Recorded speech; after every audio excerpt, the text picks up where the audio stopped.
Prince Caspian, Chapter 9, and it's called What Lucy Saw. Susan and the two boys were bitterly tired with rowing before they rounded the last headland and began the final pull up Glasswater itself, and Lucy's head ached from the long hours of sun and the glare on the water. Even Trumpkin longed for the voyage to be over. The seat on which he sat to steer had been made for men, not dwarfs, and his feet did not reach the floorboards, and everyone knows how uncomfortable that is for even 10 minutes. And as they all grew more tired, their spirits fell. Up till now, the children had only been thinking of how to get to Caspian. Now they wondered what they would do when they found him, and how a handful of dwarves and woodland creatures would defeat any army of grown-up human beings. Twilight was coming on as they rowed slowly up the windings of Glasswater Creek, a twilight which deepened as the banks grew closer together and the overhanging trees began almost to meet overhead. It was very quiet in here as the sound of the sea died away behind them. They could even hear the trickle from the little streams that poured down from the forest into Glasswater. They went ashore at last, far too tired to attempt lighting a fire and even a supper of apples, though most of them felt that they never wanted to eat an apple ever again. They seemed much better than trying to catch or shoot anything. After a little silent munching, they all huddled down together in the moss and the dead leaves between the 4 large beech trees. Everyone except Lucy went to sleep at once. Lucy, being far less tired, found it hard to get comfortable. Also, she had forgotten till now that all dwarves snore. She knew that one of the best ways of getting to sleep is to stop trying, so she opened her eyes. Through a gap in the bracken and the branches, she could see a patch of water in the creek and the sky above it. Then, with a thrill of memory, she saw again, after all those years, the bright Narnian stars. She had once known them better than the stars of her own world, because as the Queen of Narnia she had gone to bed much later than as a child in England, and there they were. At least 3 of the summer constellations could be seen from where she lay: the ship, the hammer, and the leopard. "Dear old leopard," she murmured happily to herself. Instead of getting drowsier, she was getting more awake, with an odd nighttime dreamish kind of wakefulness. The creek was growing brighter. She knew now that the moon was on it, though she couldn't see the moon, and now she began to feel that the whole forest was coming awake like herself. Hardly knowing why she did it, she got up quickly and walked a little distance away from their bivouac. "This is lovely," said Lucy to herself. It was cool and fresh. Delicious smells were floating everywhere. Somewhere close by she heard the twitter of a nightingale beginning to sing, then stopping, then beginning again. It was a little lighter ahead. She went toward the light and came to a place where there were fewer trees and whole patches or pools of moonlight, but the moonlight and the shadows so mixed that you could hardly be sure where anything was or what it was. At the same time, the nightingale, satisfied at last with his tuning up, burst into full song. Lucy's eyes began to grow accustomed to the light, and she saw that the trees that were nearest her more distinctly. A great longing for the old days when the trees could talk in Narnia came over her. She knew exactly how each of these trees would talk if only she could wake them, and what sort of human form it would put on. She looked at the silver birch. It would have a soft, showery voice and would look like a slender girl with her hair blown all about her face and a fond of dancing. She looked at the oak.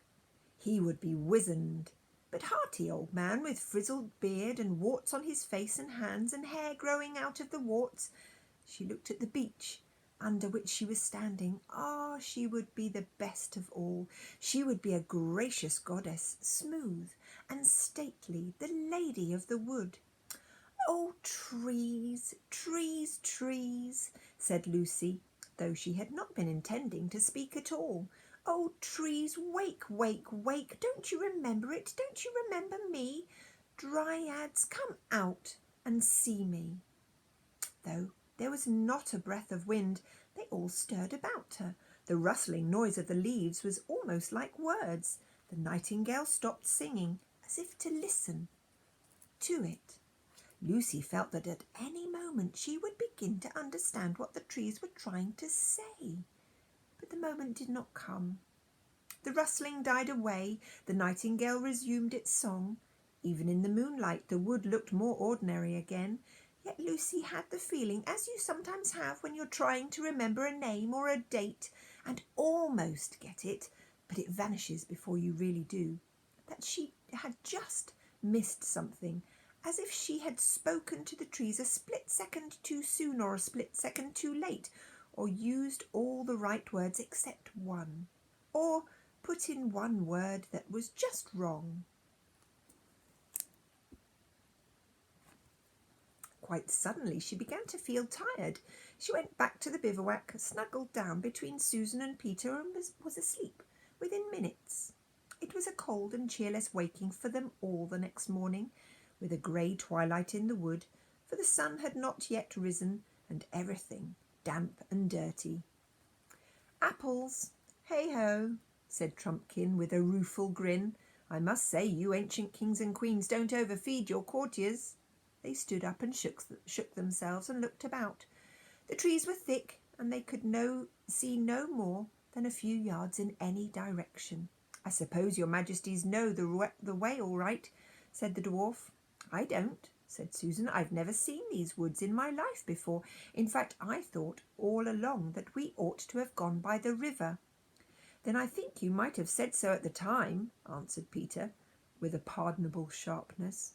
"Oh, don't take any notice of her," said Edmund. "She's always a wet blanket.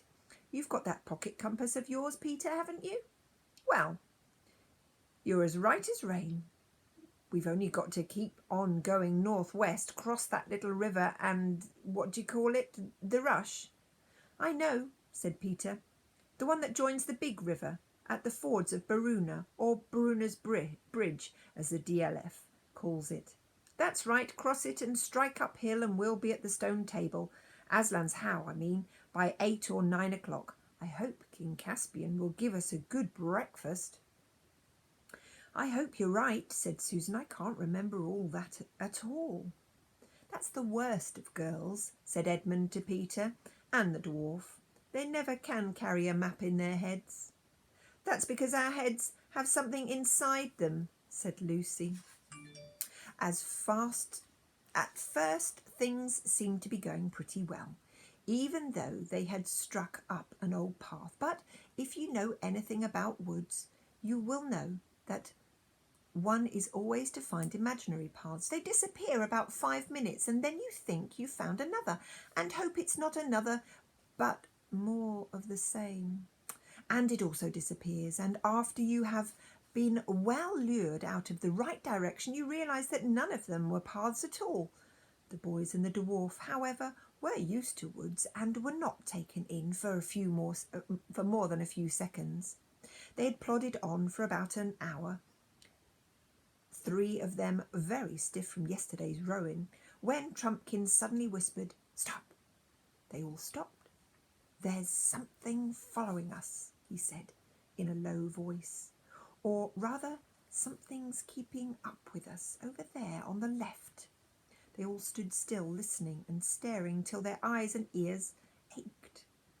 You and I had better each have an arrow on a string," said Susan to Trumpkin. The dwarf nodded, and when both bows were ready for action, the party went on. They went a few dozen yards through fairly open woodland, keeping a sharp lookout. Then they came to a place where the undergrowth thickened, and they had to pass nearer to it. Just as they were passing the place, there came a sudden something that snarled and flashed, rising out from the breaking twigs like a thunderbolt. Lucy was knocked down and winded, hearing the twang of a bowstring as she fell. When she was able to take notice of things again, she saw a great grim-looking grey bear lying dead with Trumpkin's arrow in its side. The DLF beat you in that shooting match, Sue, said Peter, with a slightly forced smile. Even he had been shaken by this adventure. I left it too late, said Susan in an embarrassed voice. I was so afraid it might be, one of our kind of bears, a talking bear. She hated killing things. That's the trouble of it, said Trumpkin, when most of the beasts have gone enemy and gone dumb. But there you are still. Some of them are of the other kind left, and you daren't wait and see. Poor old Bruin, said Susan. You don't think he was... Not he, said the dwarf. I saw the face and I heard the snarl.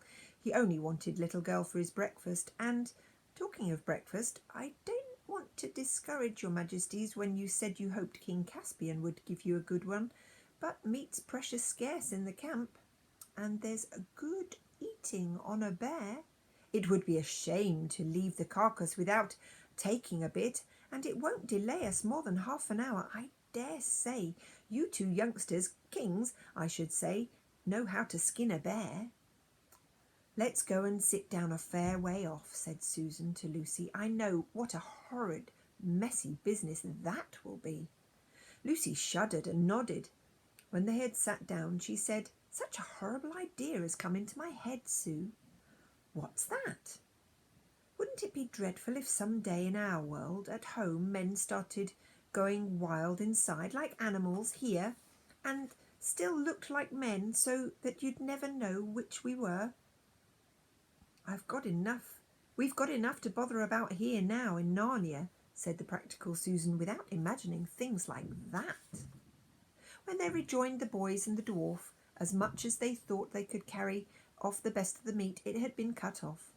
Raw meat is not a nice thing to fill one's pockets with, but they folded it up in fresh leaves and made the best of it. They're all experienced now to know that they would feel quite differently about these squashy and unpleasant parcels when they had walked long enough to be really hungry. On they trudged again, stopping to wash 3 pairs of hands that needed it in the first stream they passed, until the sun rose and the birds began to sing, and more flies than they wanted were buzzing in the bracken. The stiffness from yesterday's rowing began to wear off. Everybody's spirits rose, the sun grew warmer, and they took their helmets off and carried them. I suppose we are going right, said Edmund about an hour later. I don't see how we can go wrong as long as we don't bear too much to the left, said Peter. If we bear too much to the right, the worst that can happen is wasting a little time by striking the great river too soon and not cutting off the corner. And again they trudged on, with no sound except the thud of their feet and the jingle of their chainmail. Where's this Ballyrush got to? Said Edmund a good deal later. I certainly thought we would have struck it by now, said Peter, but there's nothing to do but keep on. The both knew that the dwarf was looking anxiously at them, but he said nothing. And still they trudged on, and their mail shirts began to feel very hot and heavy. What on earth? Said Peter suddenly. They had come without seeing it almost to the edge of the small precipice from which they looked down into the gorge, with the river at the bottom.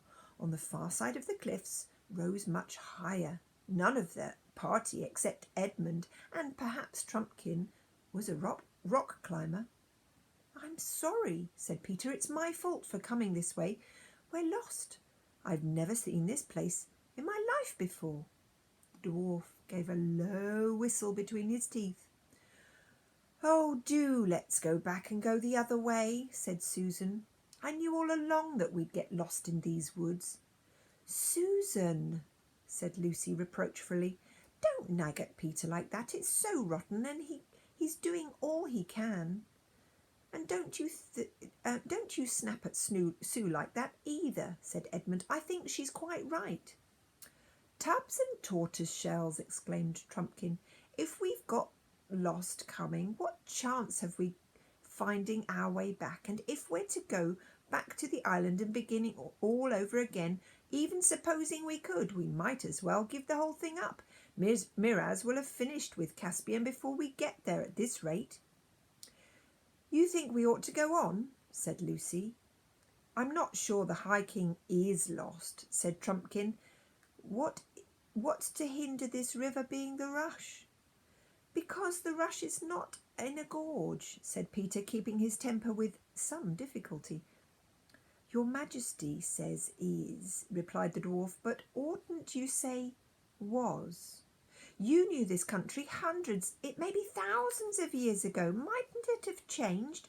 A landslide might have pulled off half the side of the hill, leaving bare rock, and there you are, precipices beyond the gorge. Then the Rush might go on deepening its course year after year, till you get little precipices this side, or there might have been an earthquake or anything. I never thought of that, said Peter. And anyway, continued Trumpkin, even if this is not the Rush, it's flowing roughly north, and so it must fall into the great river anyway. I think I passed something that might have been it on my way down, so if we go downstream to our right, we'll hit the great river. Perhaps not so high as we'd hoped, but at least we'll be no worse off than if you'd come my way. Trumpkin, you're a brick, said Peter. Come on then, down this side of the gorge. Look, look, look, cried Lucy. What? Where? Asked everyone. The lion, said Lucy. Aslan himself. Didn't you see? Her face had changed completely and her eyes shone.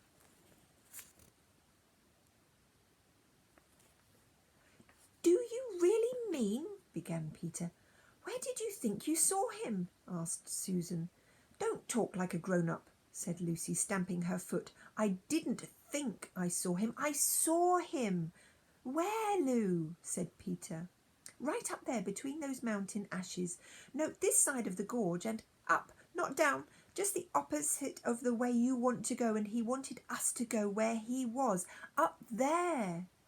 How do you know that's what he wanted? Asked Edmund.